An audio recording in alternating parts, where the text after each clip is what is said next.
আজকে খুবই সাধারণ একটা খাবার রান্না করছি, পাতলা সবজি খিচুড়ি।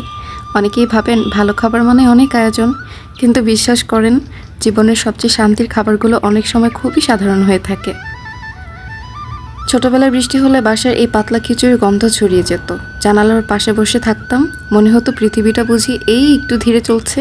এখন বড় হয়ে বুঝি মানুষ আসলে খাবারের স্বাদ না, সেই মুহূর্তগুলো বেশি মনে রাখে। আমরা সবাই জীবনে কত কিছু পাওয়ার পিছনে দৌড়াই, বড় বাড়ি, বড় স্বপ্ন, বড় কিছু হওয়ার চেষ্টা, কিন্তু দিনের শেষে এক প্লেট গরম খিচুড়ি আর একটা শান্ত মন, এই দুটো জিনিসই কিন্তু আমাকে সবচেয়ে বেশি শান্তি দেয়। আমি মাঝে মাঝে নিজেকে একটু আলাদাভাবে সময় দেওয়ার চেষ্টা করি, ফোন দূরে রাখি, দৈনিক জীবনের চিন্তা দূরে রাখার চেষ্টা করি। যেহেতু আমার বাসাটা 10 তলা, তাই আমি চেষ্টা করি মাঝে মাঝে বারান্দায় বসে একটু প্রাকৃতিক পরিবেশ দেখতে। সূর্য ডোবার সময় আকাশটা অনেক বেশি সুন্দর লাগে, আপনাদেরকে আরেকদিন দেখাবো।